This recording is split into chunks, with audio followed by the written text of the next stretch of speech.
सिगाङाव बयखौबो खुलुमबाय लोगोसे आंनि डिजिटेल बड' इउट्युब चेनेलाव बयखौबो बरायग्रोबाय आरो गासै नायगिरिफोरनो आंनि अननाय आरो सिबिनायखौ जासिहरनाय जाबाय। दिनै आं मोनसे गोदान भिडिअ लाना फैदों। दिनैनि भिडिअनि गेजेरजों आं नोंथांमोना गावबा गावनि मबाइलजोंनो एबा जे मबाइलजों नोंथाङा भिडिअ नायबाय थादों बे मबाइलजोंनो बेंकआव थाङालासे बेंक एकाउन्टखौ आधार कार्डजों माबोरै लिंक खालामो बेखौनो खालामनो दिन्थिगोन आं। दिनैनि बे भिडिअखौ फार्स्टनिफ्राय जोबजासिमल' नायबानो जाबाय नोंथांमोना, अब्लानो गावबा गावनि मबाइलजोंनो बेंक एकाउन्टखौ आधार कार्डजों लिंक खालामनो हागोन। दानि जुगाव बेंकजों लिंक खालामनांगौआ बेसेबां गोनां नोंथांमोना मिथिखागौ। सरकारनि एबा गभर्नमेन्टनि रांखौ मोना नोंथांनि बेंकआ जुदि आधार कार्डजों लिंक थायाब्ला, बेनिखायनो बयहाबो आधार कार्डखौ बेंकजों लिंक खालामनाया गोनांथार। भिडिअखौ नायदो नोंथांमोना फार्स्टनिफ्राय जोबजासिम, एसेबो स्किप खालायाजासे, अब्ला नोंथांमोना मोजाङै नायनो हागोन। भिडिअखौ जोबजासिम नाय, नङाबा नोंथांमोना मोजाङै बुजिनाय नङा। चेनेलाव गोदानबा चेनेलखौ साबस्क्राइब खालामना हो बेबायदि भिडिअ नायबाय थानो थाखाय। लोगोसे लोगो दोगोफोरनोबो शेयार खालामलायबानो जाबाय भिडिअखौ। भिडिअखौ जागायजेननोसै। आं नैबे क्रोम ब्राउजारखौ खुलिनानै लाबाय। नोंथांमोना जिखुनु जाया मोनसे ब्राउजारजों बानायनो हागोन। ओमफ्राय नैबाव सार्च खालामनोसै। नै NPCI सार्च खालामबानो जागोन नोंथांमोना, नङाबा बिनि लिंकखौ आं डिसक्रिपसनावबो होना होगोन। ओमफ्राय गाहायाव फैदो, नैबेनो national payment corporation of India NPCI बिनि माबाया सर्ट फर्मआ। ओमफ्राय बिनि साइटआ नै www.npci.org.in बियो गभर्नमेन्टनि साइट।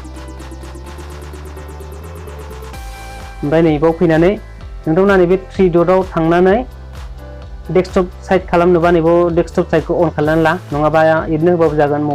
मबाइलनि साइटजों गेवगोन। बे डेस्कटप साइटआव फुरा डेस्कटप बायदि गेवो। ओमफ्राय नै बे साइटआ बेबायदिनो। ओमफ्राय बाव फैनायनि उनावहाय नैबे कनजुमाराव थुना हो। ओमफ्राय कनजुमाराव थुनानै नैबे Bharat Aadhaar shading enable BASE खौ सेरना होदो। ओमफ्राय नै बेबायदि गेवनोसै बियो।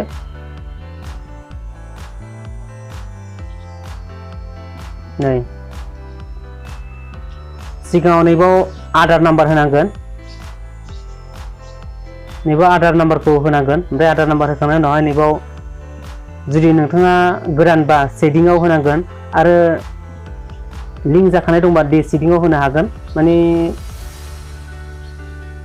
आधार कार्डनिया नोंथांनि एकाउन्टआव बुरजा दंबा गोबांजों लिंक जायो, माने मोननै मोनथामजों लिंक जाबा मोनसेल' सेलेक्ट जानानै थायो बियो। ओमफ्राय बेखौ चेन्ज खालामनोबा नैबाव शेडिंआव होनांगोन। आरो जुदि नोंथाङा गोदानखाबा मोनसेल' एकाउन्ट दंबा एबा मोनसेखौनो बानायनोबा होमबा नैबेखौ शेडिंआव होनांगोन।